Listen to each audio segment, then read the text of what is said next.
별로 우리 성도님들이 못 나올 거라 생각했는데 오늘 대타로 또 귀하신 우리 집사님 나오셨습니다. 너무너무 힘이 되고 정말로 그래도 들을 수 있는 분을 또 보내시는구나. 우리 하나님의 역사하심에 정말로 놀라움을 금하지를 못하겠습니다. 감사합니다. 오늘 말씀은 고린도전서 15장 1절에서 20절 말씀인데 다 읽으려면 여러분들이 힘드실 것 같아서 16절서부터 읽겠습니다. 고린도전서 15장 16절 시작. 만일 죽은 자가 다시 살아나는 일이 없으면 그리스도도 다시 살아나신 일이 없었을 터이요. 그리스도께서 다시 살아나신 일이 없으면 너희의 믿음도 헛되고 너희가 여전히 죄 가운데 있을 것이요. 또한 그리스도 안에서 잠자는 자도 망하였으리니 만일 그리스도 안에서 우리가 바라는 것이 다만 이 세상의 삶뿐이면 모든 사람 가운데 우리가 더욱 불쌍한 자니라. 그러나 이제 그리스도께서 죽은 자 가운데서 다시 살아나사 잠자는 자들의 첫 열매가 되셨도다. 아멘. 이 시간 우리 임기교회 성도들과 또한 영상을 보며 예배를 드리시는 믿음의 식구들 위해 부활하신 우리 주 예수 그리스도의 생명의 축복이 함께 있으시기를 소망합니다. 여러분들이 이 시간에 여기에 오신 것은 그냥 오신 것이 아닙니다. 지난주에 설교했던 것처럼 혈루증 여인이 예수님의 옷자락을 잡았을 때 치유의 능력이 임했습니다. 그것은 무엇이냐면 접촉이라는 것입니다. 여러분들이 예수님의 옷자락을 보지도 못했습니다. 예수님을 본 사람도 있겠지만은 그 육체를 갖고 계신 예수님을 우리는 보지를 못합니다. 만날 수가 없습니다. 그런데 이곳에 와서 말씀을 듣고 말씀을 읽는 것은 바로 혈루증 여인처럼 접촉하는 것입니다. 아멘. 접촉할 때 능력이 나타나는 것입니다. 그런데 그냥 잡기만 한다면 그것은 능력이 나타나지가 않죠. 그 혈루증 여인은 갈급한 심령으로 내가 예수님 아니면 나는 끝이다 하는 그러한 마음으로 이렇게 접촉을 했을 때 주님의 그 치유의 능력이 들어간 것입니다. 예수님께서 그 여인의 마음을 보셨기 때문에 그래서 그 여인은 혈루증도 고쳤을 뿐더러 그 여인이 구원받았다라고 예수님께서 말씀하셨습니다. 이 시간에 그 접촉의 능력이 저와 여러분들에게 있을 것을 예수님의 이름으로 선포합니다. 아멘. 접촉에 대해서 제가 조금 이번 주 있었던 것에 대해서 간증을 조금 해보겠습니다. 제가 항상 기쁨이 충만하고 항상 그 영적으로다가 충만하지는 않습니다. 여러분들이 잘 아시는지 모르시는지는 잘 모르겠지만은 저도 굴곡이 있습니다. 이렇게 슬럼프가 빠질 때도 있고 은혜가 없이 세상 사람하고 똑같을 때가 있습니다. 그런데 제가 어떤 그 말씀에 제가 딱 그 혈루증 여인을 생각하면서 접촉을 했습니다. 너무 힘이 없고 목소리도 가라앉고 전체적으로 다 이렇게 깔아앉았을 때 제가 어떤 말씀을 읽었습니다. 무엇이냐면은 시편 18편에 있는 말씀처럼 나의 힘이 되신 여호와여. 제가 힘이 하나도 없더라고요. 정말로 힘이 하나도 없었을 때 시편 18편에 나오는 그 말씀을 제가 접촉을 한 것입니다. 시편 18편 제가 조금만 읽어드리겠습니다. 찾으신 분은 같이 읽어도 됩니다. 나의 힘이신 여호와여 내가 주를 사랑하나이다. 근데 이걸 조그맣게 읽어서는 이게 별로 저한테 닿질 않더라고요. 그래서 내가 정말로 힘이 없을 때 이 힘이라는 단어에 딱 이렇게 잡고 나의 힘이신 여호와여 내가 주를 사랑하나이다. 사랑을 고백할 때 주님이 기뻐하시더라고요. 예, 그러면서 여호와는 나의 반석이시요 나의 요새시요 나를 건지시는 이시요 나의 하나님이시요 내가 그 안에 피할 나의 바위시요 나의 방패시요 나의 구원의 뿌리시요 나의 산성이시로다. 예, 1절 2절 이거 외우면 너무나 좋겠죠. 제가 힘이 없을 때 그냥 이 말씀을 선포하는 것입니다. 큰 소리로 제가 나의 힘이신 여호와여 내가 주를 사랑하나이다 하면서 주님 제가 힘이 없습니다. 왜 이렇게 깔아지죠? 그러면서 계속 반복해서 이 말씀을 선포하니까 그때부터 막 기쁨이 오고 힘이 생기고 다시금 주님하고 이게 연결이 된 것입니다. 접촉이라는 것은 연결이죠. 이것은 무엇이냐면 포도나무 비유를 여러분들이 너무너무 잘 아시죠? 요한복음 15장에 예수님은 포도나무이십니다. 그런데 언제 힘이 빠지느냐 하면은 우리는 뭐예요? 가지. 예수님은 포도나무, 나는 가지. 그래서 어제도 제가 어디를 다녀오면서 그 말씀이 이렇게 묵상이 되더라고요. 그러면서 야, 내가 자꾸 이렇게 기운이 빠지는 이유가 무엇일까? 그것은 가진 내가 붙었다가 접촉됐다가 또 떨어지면 힘이 없는 거더라고요. 또 접촉해요. 그런데 또 이것이 또 떨어져요. 힘이 없더라고요. 근데 우리는 가지라고 했으니까 계속 붙어 있는 줄 아시죠? 절대로 계속 붙어 있는 게 아니더라고요. 하루에도 수십 번은 좀 그립고 하루에도 한 번, 두 번은 접촉했던 것이 떨어질 때가 있더라는 거예요. 그래서 야, 내가 이 접촉해서 이게 떨어졌네. 하루에도 몇 번씩 떨어졌다 또 붙었다가 떨어졌다 붙었다가 하는 게 내 모습이더라고요. 계속 붙어 있는 게 아니더라는 거예요.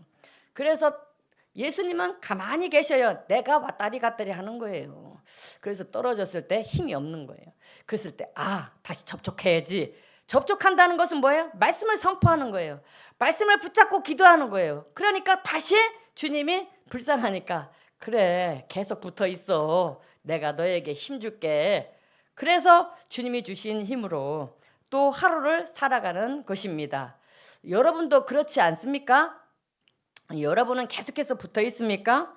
예, 계속 붙어 있는 저와 여러분들이 되어지기를 예수님의 이름으로 선포합니다. 예, 우리는 오늘 이 말씀을 읽으면서 부활에 대한 말씀인데, 근데 부활이 굉장히 중요하거든요. 예수님의 보혈보다도 같이 쌍벽을 이루는 그러한 말씀이 부활에 대한 말씀입니다. 그런데 우리는 1년에 하루 부활주일로 지키면서 부활을 생각을 합니다. 그런데 초대교회에서는 매주일 부활하신 예수님을 기뻐하며 예배를 드렸다고 합니다. 그것이 계속해서 이어져서 우리도 주일날 예수님이 부활하신 날을 기념하면서 하나님 앞에 예배를 드리는 것입니다. 그래서 저도 이것이 참 바람직하다고 생각합니다. 매일매일 주일날 교회에 와서 오늘 예수님 앞에 예배 드려야지 하는데 어떤 마음으로 오늘 예수님이 부활하신 날이지, 오늘 예수님이 부활하셨으니까 우리들은 산 소망이 되잖아요. 나도 예수님처럼 부활하겠다고 하는 그런 기대가 있고 그것을 믿잖아요. 그죠? 이 세상이 끝이라면은 우리는 예수님을 믿을 이유가 없고 우리가 하나님 앞에 드려서 예배를 드리는 이 모든 시간이 헛되고 쓰잘데가 없는 것입니다. 그래서 세상 사람들이 예수 믿는 사람들을 바보, 멍청이, 불쌍하지, 인생에 이렇게 좋은 인생을 즐기면 살지, 쾌락을 즐기면 살지, 바보처럼 맨날 교회 가서 저게 무엇하는 짓인가, 그렇게 그들은 생각을 합니다. 그런데 예수님의 부활이 없다면 우리가 정말로 불쌍한 사람들이라는 것입니다. 사도 바울은 고린도전서 15장 3, 4절에서 복음의 핵심적인 사건으로 그 십자가와 부활을 말씀을 하셨습니다. 그래서 복음이 무엇이냐면 굿 뉴스라고 합니다. 너무너무 기쁜 소식이에요. 그래서 우리가 생활하면서 어떤 좋은 소식이 있으면 내가 너한테 알려줄게. 이거 엄청나게 좋은 거거든.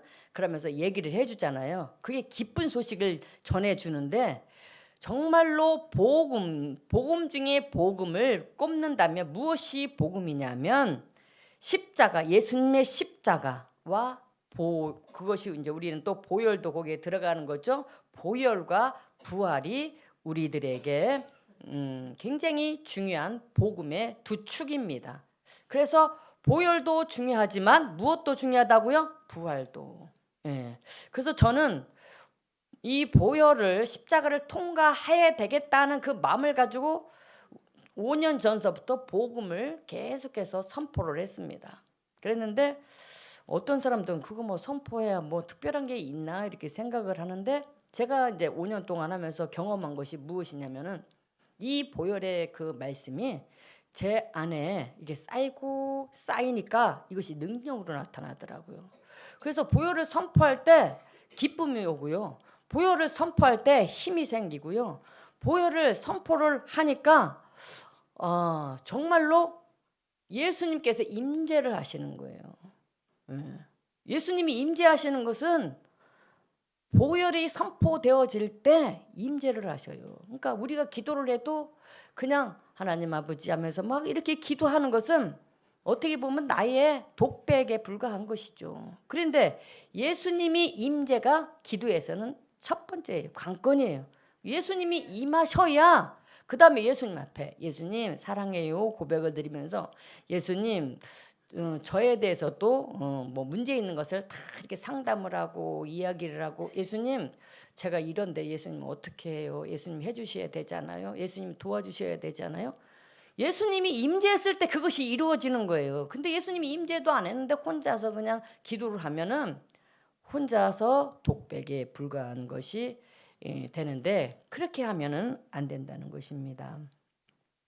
그래서 그 사도 바울은 십자가를 자랑하는 동시에 십자가에 대해서도 사도 바울이 많이 말씀을 하셨습니다. 또 무엇을 말씀하셨느냐면 고린도전서 15장 17절에 그렇게 말씀하십니다. 예수 그리스도의 부활이 없으면 우리가 여전히 죄 가운데 있을 것이다 라고 말씀하셨습니다. 그러니까 보혈만 가지고 예수님의 보혈이 우리의 죄를 다 용서해 주셨습니다. 그렇게 계속해서 얘기를 했어요. 그런데 여기서 말씀하시는 것이 이 17절의 말씀이 굉장히 중요하거든요.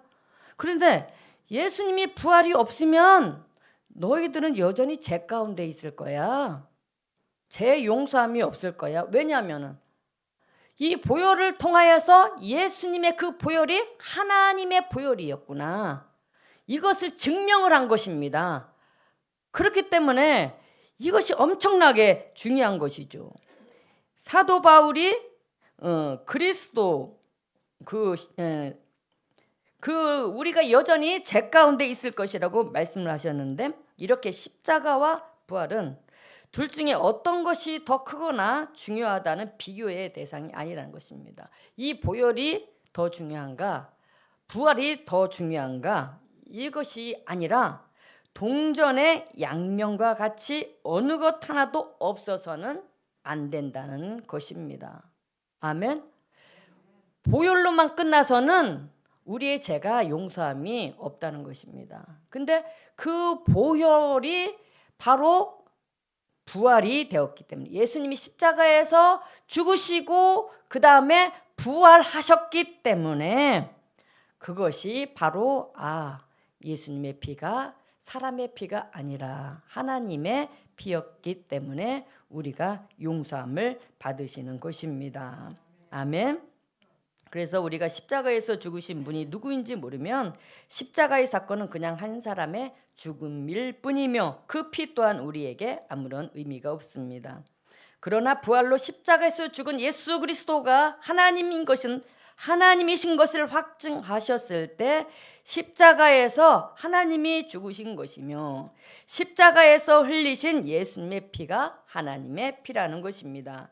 부활을 통해서 십자가와 보혈이 어떤 것인지 재조명되는 것입니다. 부활을 통하여 십자가에서 흘리신 그 피가 하나님의 피라는 그 사실이 확증되셨을 때 예수님이 흘리신 피는 그것이 우리가 보배로우신 피라고 그렇게 고백을 드릴 수가 있는 것입니다. 하나님의 피이기 때문에 그 피의 효력이 영원한 것이며 2000년 전이 지난 오늘도 죄를 회개하고 예수님을 나의 주인으로 믿는 자들에게 죄를 사하는 보혈의 능력이 그 사람에게 임하는 것입니다. 이 보혈은 전 인류에게 이것이 다 주신 것입니다. 그런데 그 보혈의 그 능력으로 내가 용서함을 받는 사람은 무조건 주시는 것이 아니죠. 그 사실을 믿고 내가 그것을 받아들이고 믿었을 때 그 효력이 있다는 것입니다. 아멘. 그래서 우리가 상수도에서 물을 다 공급을 하잖아요. 그런데 수도꼭지를 트는 자가 그 물을 마시고 갈증을 해결하는 것처럼 예수님의 보혈이 전 인류에게 다 수도꼭지의 그 파이프가 다 연결되어 있는데 각 사람마다 이것을 틀어서 내가 그 보혈을 믿고 마시는 자가 그 보혈로 깨끗해지고 그 보혈로 씻음받아 되고 그 보혈로 양심이 깨끗하게 되어서 죽은 행실에서 우리가 깨끗함을 받을 수가 있는 것이죠. 아멘. 틀고 안 틀고는 나한테 달려있는 것입니다. 여러분들에게 아무리 내가 보혈에 대해서 여러분들에게 말씀을 드려도 그 보혈을 받아들이고 안 받아들이고 하는 것은 나한테 달려있다는 것입니다. 아멘. 예수님께서는 이 땅에 있는 성막이 아닌 하늘나라의 참 성막에서 영원한 제사를 드리기 위하여 반드시 부활 승천하셔야 했습니다. 그래서 예수님이 십자가에서 돌아가시고 끝났다면 그 무덤에서 이기시지 못하고 그냥 그곳에 있었다면 우리는 여전히 죄 가운데 있다고 고린도전서 15장 7절에서 17절에서 말씀하시는 것입니다. 만약 예수님께서 죽기만 하시고 부활하시지 못하셨다면 주님의 십자가와 고난과 그 죽음은 그야말로 비극적인 사건이요 공연한 헛수고에 불과했을 것입니다. 그러나 예수님께서는 다시 살아나셨습니다. 아멘. 그러므로 우리는 믿음으로 예수님과 연합하여 예수님의 죽으심으로 말미암아 죄에 대하여 죽은 자가 되고 예수님이 살아나심으로 말미암아 의에 대하여 산 자가 되었고 영생을 얻게 된 것입니다. 그래서 예수님과의 연합이 중요합니다. 그렇기 때문에 바울은 편지 곳곳에서 예수 그리스도 안에서라는 단어의 말씀들이 많이 나옵니다. 그래서 그런 말을 쓰고 있는데 고린도후서 5장 17절에서 그런즉 누구든지 그리스도 예수 안에 있으면, 여기서도 예수 안에, 그리스도 예수 안에 있으면 요 말씀이 나오죠. 그리스도 예수 안에 있으면 새로운 피조물이라 이전 것은 지나갔으니 보라 새 것이 되었도다. 근데 이 말씀은 엄청나게 많이 들었어요, 그죠? 근데 이 말씀이 나하고 이게 무슨 상관이 있어?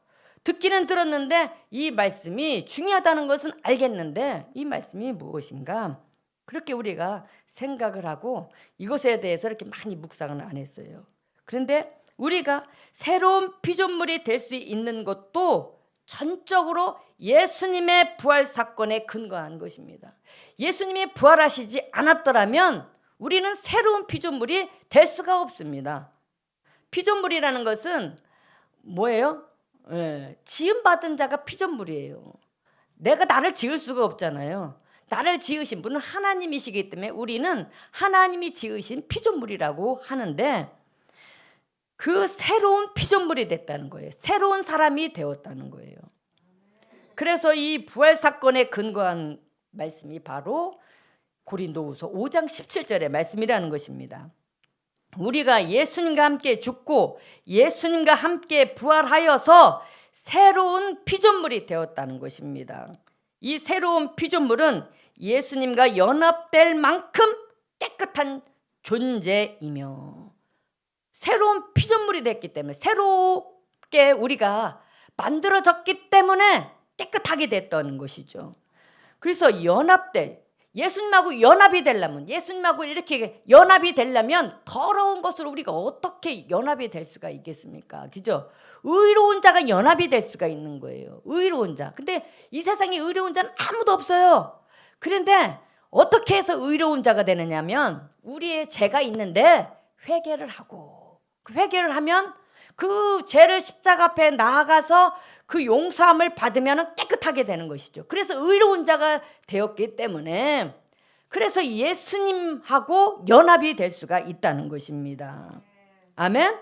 이 새로운 피조물은 예수님과 함께 승천을 합니다. 우리 깨끗하게 된 우리가 누구와 함께 승천을 한다고요? 예수님과 함께 승천하게 되는 것입니다.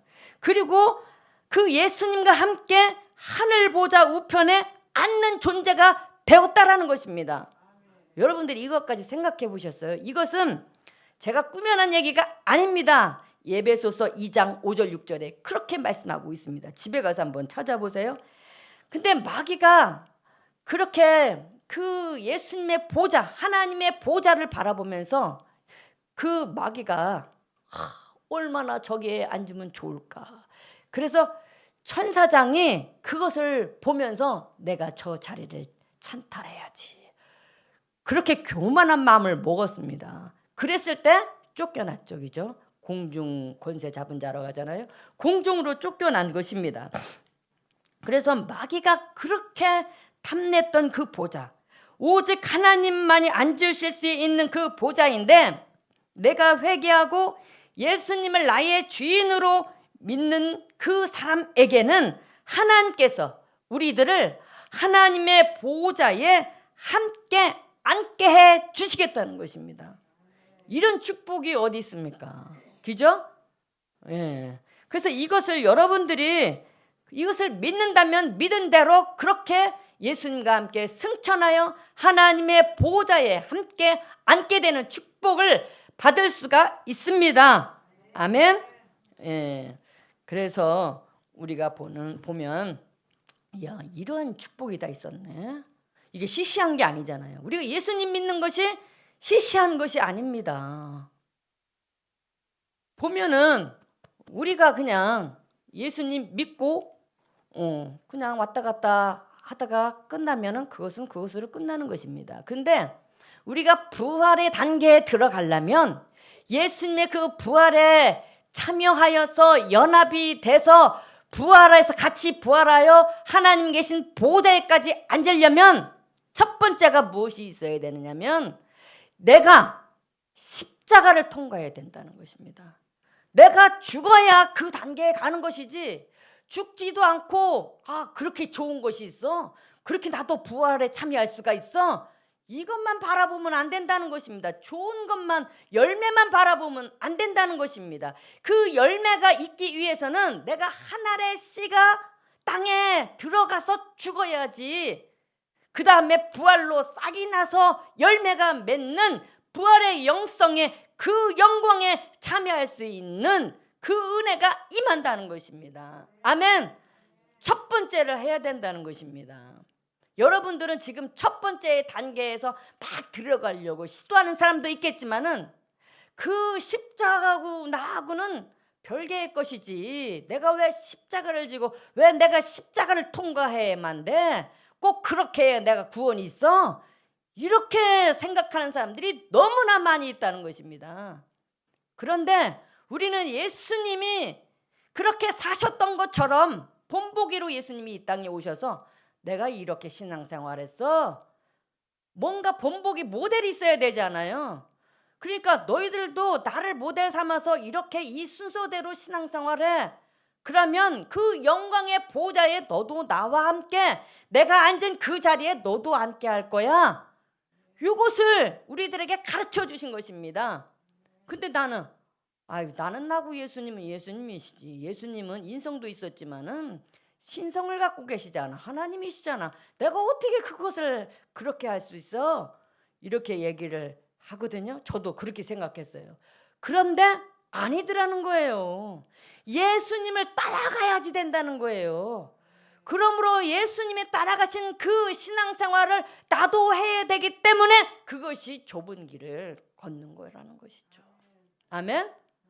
근데 예수님에 대해서 우리가 알면 알수록 신앙생활이 만만치가 않은 것이구나. 죽어야 되는 거구나. 죽었을 때 내가 예수님과 함께 다시 부활로 살아나는 것이구나. 이것이 바로 부활의 영성이구나. 죽었다가 예수님이 나와 함께 하시기 때문에 내가 항상 웃을 수가 있는 것이고, 내가 항상 그 말씀대로 감사할 수가 있는 것이고, 내 안에 예수 그리스도가 계심으로 내가 쉬지 않고 기도할 수 있는 그 말씀이 내 안에서 이루어지는 것이죠. 아멘. 우리가 웃으려고 하는데 그게 웃어지나요? 예수님이 나와 함께 계시기 때문에 웃어질 수가 있는 것이죠. 웃음이 나오는 것이죠.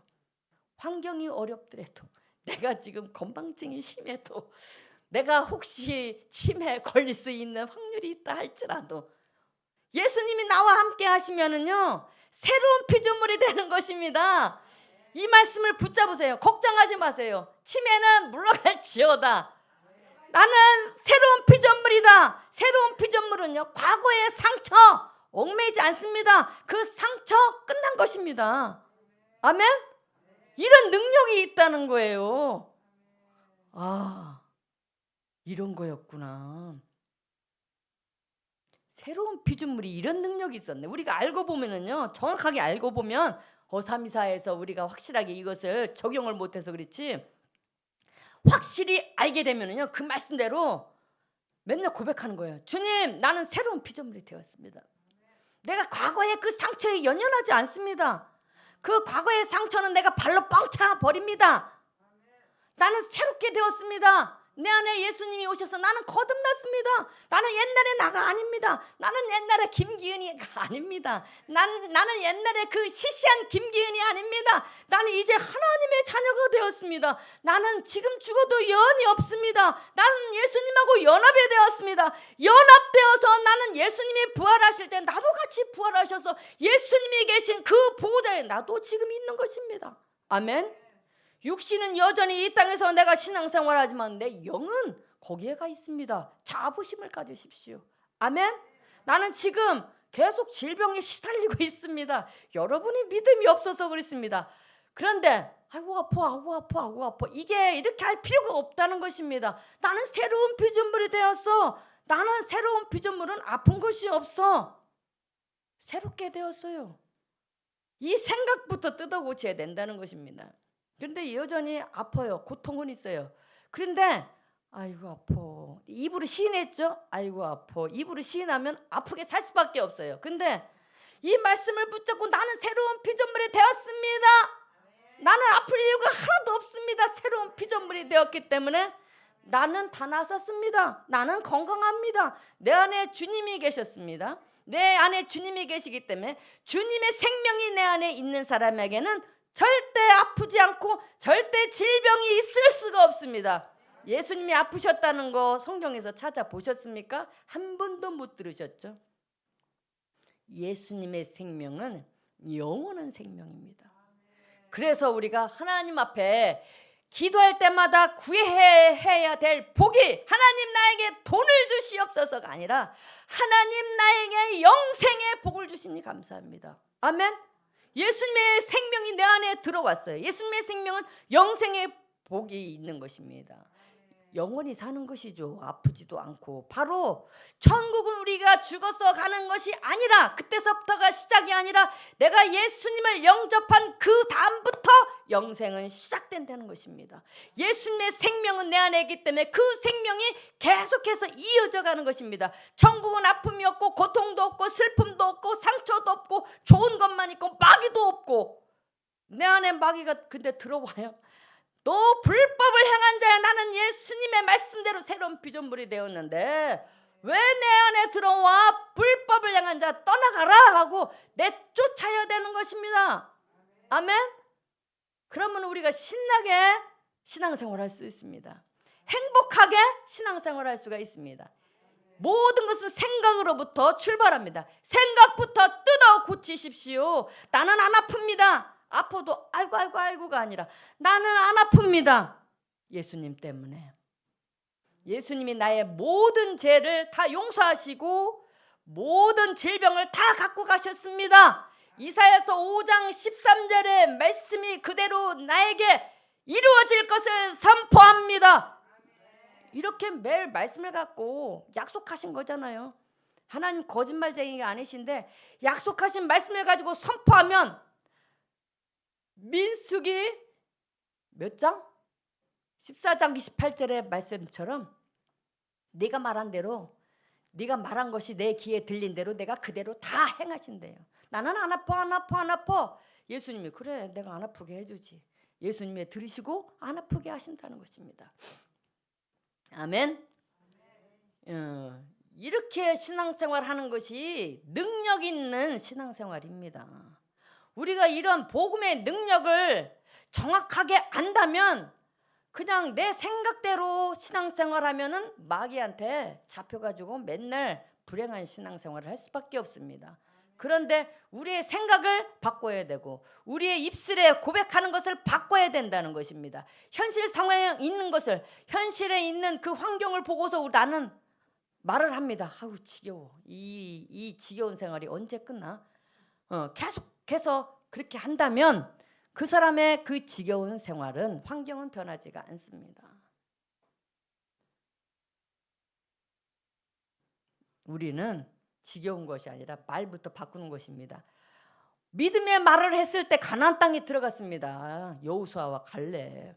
다른 사람들은 현실 속에서 일어나는 것 그것을 고백한 것뿐입니다. 말한 것뿐입니다. 그런데 하나님께서는 그것을 악하다고 하셨습니다. 그런데 믿음의 고백을 한 사람은 가나안 땅에 들어갔습니다. 가나안 땅은 영적으로 천국이라고도 말할 수가 있는데 우리가 천국에 들어가려면 현실에 돌아가는 그 상황을 말하는 것이 아니라 믿음의 말을 고백을 해야 된다는 것입니다. 아멘. 나는 하나님의 자녀가 되었어. 나는 새로운 피조물이 되었어. 나는 아프지가 않아. 나는 예수님과 함께 그 하나님의 보좌에 함께 지금 거기에 내 영혼이 거기에 앉아 있어. 나는 이 땅에서도 그 하나님의 보좌를 생각하며 그 믿음의 소망을 가지고 나는 능력 있는 그러한 신앙생활을 할 거야. 이렇게 여러분들에게 말씀을 드리니까 여러분들이 조금 신이 나나요? 이런 능력이 있어요. 세상 사람들은 참 이런 것을 듣지도 못하고 그냥 이 땅에서 짐승 마냥 살다가 먹을 것을 추구하며 살다가 그냥 끝나겠죠. 그죠? 우리는 영원한 삶이 우리의 인생 가운데 앞으로 미래에 계속해서 펼쳐질 것을 믿습니다. 예, 그래서 제가 아는 지인에 대해서 제가 지인이 이런 말을 해주었습니다. 무슨 말이냐면 부활에 대한 그 말씀을 예화를 저한테 얘기를 해줬는데 참 은혜가 되더라고요. 무엇이냐면 한 마리의 큰 뱀이 바닷속을 헤엄치면서 많은 물고기들을 집어 삼켰습니다. 그러다가 날카로운 지는 어미를 가진 큰 물고기를 삼켰는데 이 물고기가 뱀의 뱃속에 들어가서 보니까 너무나 캄캄하고 고통스러워서 날카로운 지는 어미를 사용하여서 그 뱀의 배를 막 뚫고 나가려고 막 시도를 하는 것입니다. 이렇게 시도를 하고 저렇게 시도를 하고 시도를 하는데 그 시도를 하다가 뱀의 그 배를 찢고 빠져나왔다고 합니다. 그래서 그 뱀의 배를 찢고 나오니까 뱀은 죽고 다른 작은 물고기들도 뒤를 따라 나와서 살게 되었다고 합니다. 여기에서 큰 뱀은 무엇을 의미하느냐 하면 죽음이란 괴물입니다. 우리가 죽음이 다 무섭죠, 죽음이라는 괴물은 오랫동안 하나님의 백성들을 집어삼켰습니다. 어느 날 이 괴물이 예수님까지 집어삼켰습니다. 그러나 예수님께서는 죽음의 문을 열어 헤치고 살아 나오셨습니다. 그래서 예수님의 부활을 믿은 모든 성도들이 예수님의 뒤를 따라 나올 수 있게 되었습니다. 예수님을 믿고 부활을 믿는 사람이라면 죽음을 두려워할 필요가 없습니다. 바울은 고린도전서 15장 20절에 죽은 자들을 가리켜 잠자는 자들이라고 했고 예수님의 부활을 가리켜 잠자는 자들의 첫 열매라고 했습니다. 믿는 자들에게 죽음은 잠자는 것과 다를 것이 없습니다. 그래서 우리가 매일 일하고 자는 것은 죽는 것과 마찬가지입니다. 아멘. 그래서 내가 열심히 일하다가 이렇게 잠잘 때 죽었습니다. 그래서 죽은 것으로 끝나면 영원히 그냥 죽은 것이겠죠. 근데 아침 되면 또 햇빛이 나면서 또 반짝 눈이 떠지면서 또 살아납니다. 또 부활합니다. 이것을 매일 삶 속에서 죽었다가 부활했다가 죽었다가 부활했다가 이것을 우리가 그렇게 살다가 어느 날 내가 잤는데 깨어난 곳이 내 집이 아니라 천국이라면 죽었다가 다시 바뀌는 것이죠. 그죠? 천국에서 깨어나는 것입니다. 그렇기 때문에 우리가 죽는 것은 잠자는 것이다 라는 것을 여러분들이 생각을 하신다면 죽음이라는 것이 결코 두려운 괴물이 아니라는 것입니다. 예수님의 제자들은 3년 동안 예수님과 함께하면서 예수님께 직접 말씀을 배웠습니다. 그리고 기적들도 보았습니다. 그런데 예수님의 처참한 죽음 앞에서는 완전히 무너졌습니다. 베드로, 수제자 베드로는 예수님을 저주하면서까지 나 예수님 몰라 하고 부인했던 사람입니다. 그런데 이런 제자들을 변화시킨 사건이 있었는데 그것이 무엇이냐면 부활이었다는 것입니다. 부활 때문에 예수님이 내가 섬겼던 그 예수님이 인간 예수가 아니라 정말로 하나님이셨네. 정말로 하나님의 아들이셨네. 그렇기 때문에 예수님이 가르쳐준 그 말씀, 내가 사흘 있다가 다시 살아날 거야 이렇게 말씀하신 것도 그때는 믿어지지가 않았는데 이 모든 말씀들이 퍼즐들이 다 끼워지면서 다 100% 믿어졌던 것입니다. 그렇게 예수님을 모른다고 부인했던 사람들이 제자들이 부활을 경험하고 예수님이 살아나신 그 부활을 경험하고 그들의 목숨을 완전히 예수님 앞에 다 드리면서 다 죽었습니다. 베드로는 예수님이 십자가에서 이렇게 바로 죽으셨지만 나는 예수님을 부인했던 나는 그렇게 죽을 수가 없지. 나는 거꾸로 십자가에 매달려서 죽었습니다. 이렇게 담대함이 생겼다는 것입니다. 그래서 우리가 신앙생활 할 때 하나님 아버지 부활을 경험해야 온전한 신앙생활을 하고 능력 있고 담대한 신앙생활을 할 수가 있는 것이군요. 주님 나에게도 이 부활을 경험하게 하여 주시옵소서. 그렇게 기도할 수 있는 저와 여러분들이 되어지기를 예수님의 이름으로 소원합니다. 아멘. 다 같이